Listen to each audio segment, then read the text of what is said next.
Halo pemirsa, Guanzhong Puhemen, Tajahau. Senang sekali saya Andi Chu bisa berjumpa kembali dengan Anda dalam Tiongkok Ni Hao. Kami telah menyiapkan beragam berita penting dan menarik dari Tiongkok untuk Anda.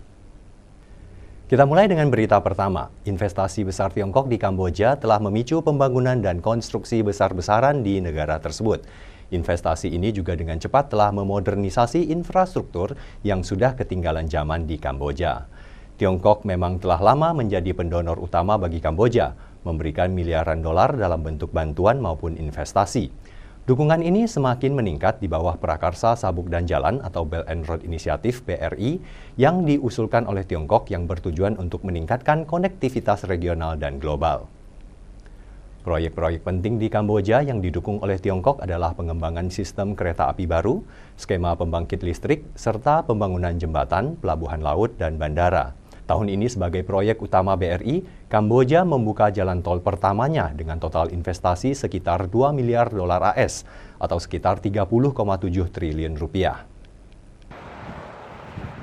If we look at the policy guidelines of the Cambodian government, infrastructure is one of the key pillars for the economic development. So the development of this infrastructure project will expand, the connectivity, linking Cambodia to the countries in the Mekong and ASEAN at large, which it will promote the attractiveness of Cambodia as one of the destination area. And in addition to that, it supports the community building in ASEAN and also the aspiration of the Cambodian people in linking themselves to the regional and economic supply chains.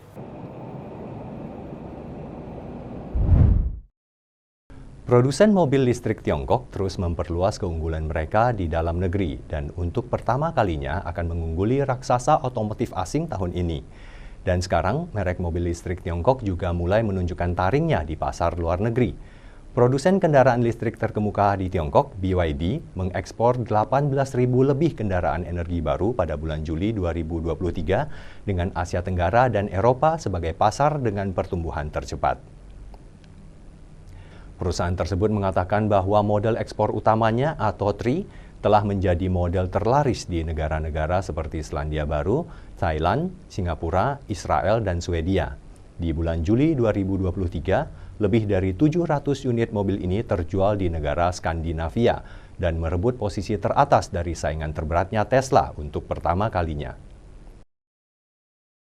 从当地的受众的反馈和市场反馈的角度来看的话，应该还是对产品力的认可是消费市场最大的。在行业当中具有世界领先水平的技术，包括刀片电池，在安全的基础之上，能够为更多的用户提供电动化和领先的智能化等等方向上的一些配套的服务。 Mobil-mobil yang ditenagai oleh Blade Battery mampu menempuh jarak 420 km dengan sekali pengisian daya dan telah menerima peringkat keamanan tertinggi dari regulator Eropa.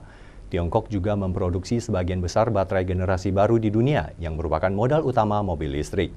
Cengkraman yang kuat pada rantai pasokan ini menunjukkan bahwa produsen mobil listrik Tiongkok dapat bersaing dalam hal harga dan teknologi dengan anggaran yang kompetitif.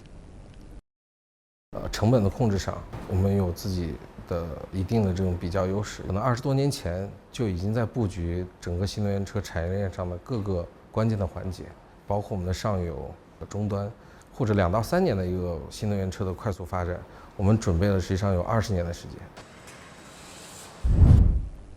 Upaya terkoordinasi dari pemerintah Tiongkok selama 10 tahun terakhir telah menghasilkan banyak manfaat untuk kualitas udara di dalam negeri. Seiring dengan peringatan Hari Ekologi Nasional yang pertama di Tiongkok pada hari Selasa 15 Agustus 2023, semakin banyak masyarakat Tiongkok yang menyadari bahwa air yang jernih dan pegunungan yang subur adalah aset yang tak ternilai. Pemerintah pusat telah meluncurkan serangkaian kebijakan dan langkah-langkah untuk mengatasi polusi udara yang parah di seluruh negeri dalam 1 dekade terakhir, yang menawarkan peta jalan dan tujuan untuk meningkatkan kualitas udara di berbagai wilayah Tiongkok. Mulai dari rencana aksi untuk pencegahan dan pengendalian polusi udara yang dirilis pada bulan September 2013. Undang-Undang Pencegahan dan Pengendalian Polusi Udara yang direvisi pada tanggal 1 Januari 2016 hingga rencana aksi 3 tahun yang dikeluarkan pada bulan Juli 2018.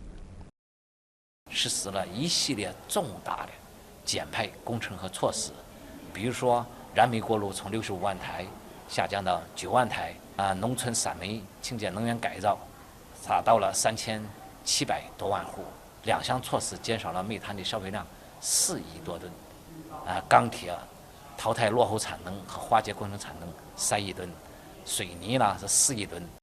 Provinsi Hebei di Tiongkok Utara adalah wilayah yang mengemban tugas pengurangan emisi terberat. Mereka pernah menghancurkan peralatan produksi dari 35 perusahaan yang mencakup 5 industri, yaitu baja, batu bara, semen, kaca lembaran, dan kokas di 8 kota seperti Shijiazhuang, Tangshan, dan Zhangjiakou dalam waktu 1 hari. Dulu, menghirup udara segar merupakan keinginan yang mewah bagi penduduk Tiongkok Utara, terutama di wilayah Beijing, Tianjin, Hebei. Kini, langit biru dan awan putih telah menjadi pemandangan yang biasa di daerah tersebut. Hal itu diakui sendiri oleh Chang Yuxing, pemimpin sebuah kelompok lari di Shijiazhuang, ibu kota Provinsi Hebei. Dia dan timnya sekarang bisa berlari di luar ruangan sejauh 10 km sekali setiap minggu. 2012年、13年那会儿，天气灰蒙蒙的 ，PM2.5 经常爆表。那你看现在，天天都是蓝天白云，我们也愿意出来跑跑步。 Pendapatan box office Tiongkok pada musim panas tahun ini telah melampaui 16,5 miliar yuan atau sekitar 35 triliun rupiah dengan film-film buatan dalam negeri yang tampil dengan performa sangat baik.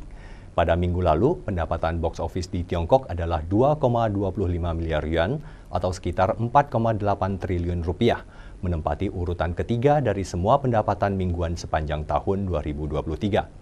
Jumlah tersebut hanya lebih rendah dari keuntungan pada akhir Januari dan awal Februari 2023 yang mencakup festival musim semi atau Tahun Baru Imlek. Menurut beberapa pelaku industri film, pendapatan box office musim panas naik di atas angka 100 miliar yuan atau sekitar 212 triliun rupiah setelah jeda selama 4 tahun yang menunjukkan pemulihan penuh pasar film Tiongkok pasca bertahun-tahun dibayangi wabah COVID-19. Mereka juga memperkirakan bahwa box office musim panas di Tiongkok diprediksi akan melampaui 18 miliar yuan atau sekitar 38 triliun rupiah. Film domestik Tiongkok seperti Lost in the Stars, Never Say Never, dan Creation of the Gods 1 menunjukkan peringkat 3 besar di pasar film musim panas dengan pendapatan box office yang melampaui 3,5 miliar yuan atau sekitar 7,4 triliun rupiah, 2,1 miliar yuan atau sekitar 4,4 triliun rupiah, dan 1,9 miliar yuan atau sekitar 4 triliun rupiah. 暑期档其实电影的类型还蛮多，客流量明显有增加，比之前每一场的电影基本上上座率都会超过80%。今年的票房的同期都增长了10%至15%，期待之后的发展。 Film animasi Chang'an yang menampilkan kecemerlangan para penyair dinasti Tang menduduki peringkat kedua dalam film animasi Tiongkok dengan pendapatan box office mencapai lebih dari 1,7 miliar yuan atau sekitar 3,6 triliun rupiah.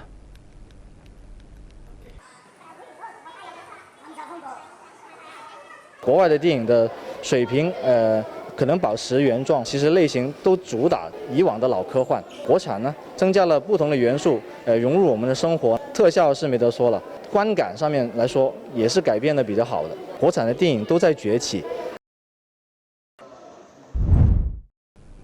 Populasi beruang hitam terus bertambah di cagar alam Provinsi Hubei, Tiongkok Tengah, berkat upaya intensif untuk melindungi lingkungan ekologis. Beruang hitam adalah hewan liar yang dilindungi tingkat kedua nasional Tiongkok dan hidup di hutan pegunungan.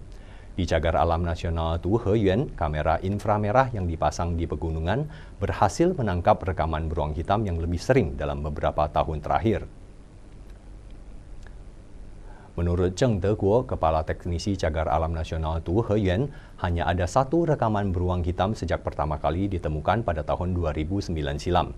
Tapi seiring dengan membaiknya lingkungan ekologi di cagar alam tersebut, semakin banyak jejak dan gambar beruang hitam yang terekam.